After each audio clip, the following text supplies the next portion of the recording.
Hello friends, मैं हूं Deepika and welcome to कानूनी सोच। दोस्तों, आज जिस लीगल मुद्दे पे हम बात करने वाले हैं वो है डोमेस्टिक वायलेंस यानी कि डीवी। आज हम इस वीडियो में जानेंगे कि डीवी का मतलब क्या होता है, डीवी कौन कौन फाइल कर सकता है, डीवी के लिए क्या पनिशमेंट है, क्या रिलीफ मिलता है, क्या कौन कौन से कोर्ट ऑर्डर पास करती है। तो ये सारी डिटेल्स डीवी के केस के बारे में आज हम इस वीडियो में जानेंगे। वीडियो शुरू करने से पहले दोस्तों कहना चाहूंगी कि आप अगर हमारे चैनल पे नए हैं, पहली बार आए हैं और अब तक सब्सक्राइब नहीं किया है तो प्लीज सब्सक्राइब कर दीजिए और हाँ, नोटिफिकेशन बेल पे भी जरूर क्लिक कर लीजिए, क्योंकि हम आपके लिए टाइम टू टाइम ऐसी इंपॉर्टेंट लीगल अपडेट्स की वीडियोस लाते रहते हैं। तो दोस्तों, बिना देर करे शुरू करते हैं। और हाँ, इस वीडियो को पूरा जरूर देखिएगा ताकि आपके मन में कोई भी डाउट ना रहे, डीवी से रिलेटेड इस केस में क्या क्या होता है उससे रिलेटेड कोई भी डाउट ना रहे। तो दोस्तों चलिए शुरू करते हैं। सबसे पहले जान लेते हैं कि डीवी का मतलब क्या होता है। डीवी का मतलब हम जनरली कंसिडर करते हैं कि भाई लेडी के साथ मारपीट हुई है तो उसको हम डीवी का नाम दे देते हैं, लेकिन ऐसा नहीं है। अगर जो लेडी घर में रह रही है, अगर उसे हम प्रॉपर तरीके से खाना नहीं दे रहे हैं, उस पर टॉन्टिंग कर रहे हैं उसके मायके वालों के लिए या फिर उसके फेस के लिए, या फिर अगर उसके साथ फिजिकल रिलेशन बनाए गए हैं बिना उसकी कंसेंट से, बिना उसकी मर्जी से, तो ये सारी चीजें भी डीवी के अंदर आती हैं। दूसरी चीज हम ये जान लेते हैं कि डीवी कौन फाइल कर सकता है। जनरली हमारे मन में हमारे माइंडसेट ये रहता है कि भाई जो वाइफ है घर में जो वाइफ है वो ही डीवी फाइल कर सकती है, लेकिन ऐसा नहीं है। ये हक हर एक लेडी का होता है। कोई भी लड़की जो एक घर में रह रही है, अगर उसके साथ इस तरह की कोई भी घटना हो रही है तो वो डीवी के अंतर्गत आता है। वो डीवी का केस फाइल कर सकती है घर वालों के अगेंस्ट। अब दोस्तों ये जान लेते हैं कि इसका जुरिस्डिक्शन क्या है, मतलब कि डीवी का केस कहाँ फाइल कर सकती है कोई भी लेडी। तो इसमें हम इसे 3 भागों में डिवाइड कर लेते हैं। पहला पार्ट है कि वो लेडी जो है जहाँ वो रहती है, जहाँ वो रिसाइड करती है, वहाँ पे वो डीवी फाइल कर सकती हैं। दूसरा, जहाँ पर एक्यूज्ड पर्सन रहता है, यानी कि जिसके खिलाफ वो केस फाइल कर रही है, पति हो सकता है, ससुर हो सकता है, कोई भी और घर वाले लोग हो सकते हैं जिन्होंने उनके साथ उस लेडी के साथ डोमेस्टिक वायलेंस करा है। तो जहाँ एक्यूज्ड पर्सन रहते हैं वहाँ पे भी वो उस जगह पर भी वो डीवी फाइल कर सकती हैं।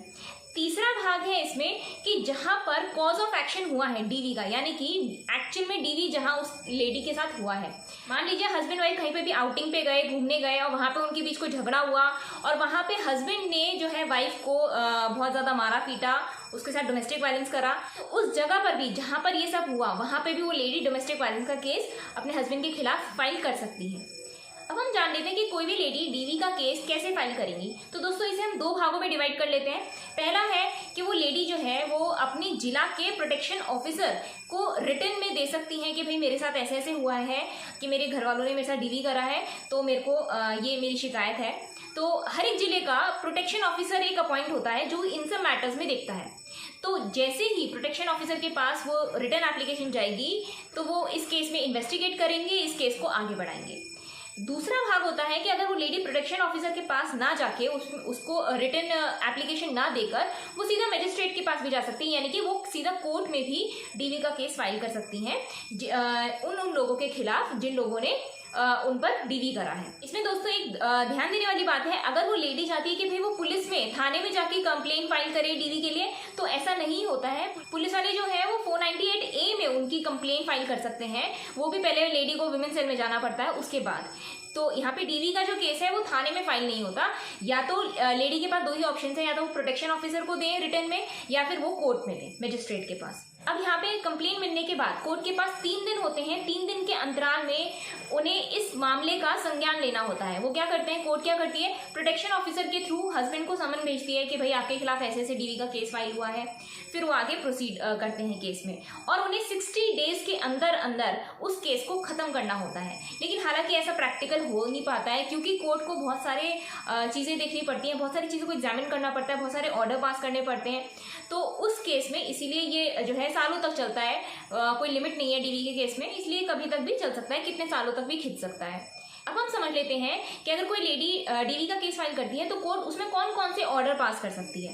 पहला होता है दोस्तों रिस्ट्रेनिंग ऑर्डर। इस ऑर्डर में जो हस्बैंड होता है उसको कोर्ट के द्वारा ये आदेश दिया जाता है कि भाई आप इस लेडी से नहीं मिलेंगे, क्योंकि अगर कोर्ट ये मानती है कि अगर वो दोबारा अपने वाइफ से मिलेंगे तो दोबारा वो उन पर डोमेस्टिक वायलेंस करेंगे, तो कोर्ट को ये ऑर्डर हो जाता है कि आप उनके घर में नहीं घुसेंगे, आप उनसे मिलेंगे नहीं। तो ये होता है हमारा रिस्ट्रेनिंग ऑर्डर। दूसरा ऑर्डर होता है डीवी में दोस्तों इंटरिम ऑर्डर। इंटरिम मतलब कि कोर्ट आपका इंटरिम मेंटेनेंस बांध देगी लेडी का, वाइफ का, कि भाई अगर जैसे लेडी के पास बेसिक नीड्स के लिए पैसे नहीं है, खाने पीने के लिए पैसे नहीं है, उनके पास जो भी अपनी डेली लाइफ के खर्चे हैं उसके लिए उनके पास पैसे नहीं है, तो अगर कोर्ट ये देखती है कि हाँ भाई वाइफ के पास पैसे नहीं है, तो वो हस्बैंड को ऑर्डर करती है कि भाई आप इंटरिम मेंटेनेंस देंगे, जो भी डिसाइड होता है अमाउंट, कि वो आपको हर महीने वाइफ को देनी है। तीसरा ऑर्डर इसमें होता है दोस्तों रेजिडेंस ऑर्डर। रेजिडेंस ऑर्डर यानी कि अगर वाइफ के पास रहने की सुविधा नहीं है, घर नहीं है, पैसे नहीं है जिससे वो किराया दे सके, तो इसमें कोर्ट हस्बैंड से कहती है कि भाई आप अपनी स्टेटस के हिसाब से, जिस स्टेटस में आप रह रहे हैं, जैसा आपका स्टाइल ऑफ लिविंग है, वही स्टाइल ऑफ लिविंग आप अपनी वाइफ को प्रोवाइड करवाएंगे। उसी स्टेटस के हिसाब से आप उनके रहने की व्यवस्था करेंगे, चाहे आप उन्हें घर लेके दें, चाहे आप उनका ऐसा कोई मतलब किराए पे घर लेके दें या वट। तो इसमें हस्बैंड को वाइफ के लिए रेजिडेंस का इंतजाम करना होता है। अगर कोई बच्चे होते हैं तो जनरली उनकी कस्टडी जो है वो माँ के पास चली जाती है। अगर कोई भी इन ऑर्डर्स को डिसओबे करता है यानी कि मानता नहीं है, तो उसके लिए 1 साल की सजा प्लस 20,000 का फाइन होता है।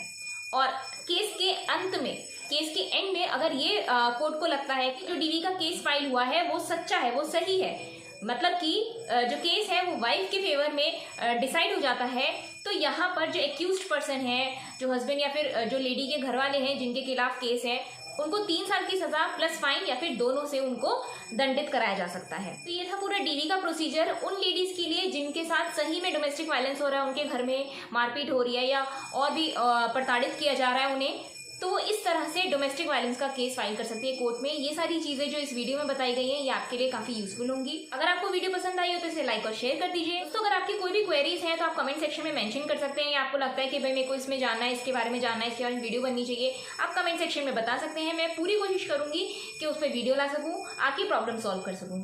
तो मिलते हैं नेक्स्ट वीडियो में, तब तक के लिए bye bye, take care and thank you for watching.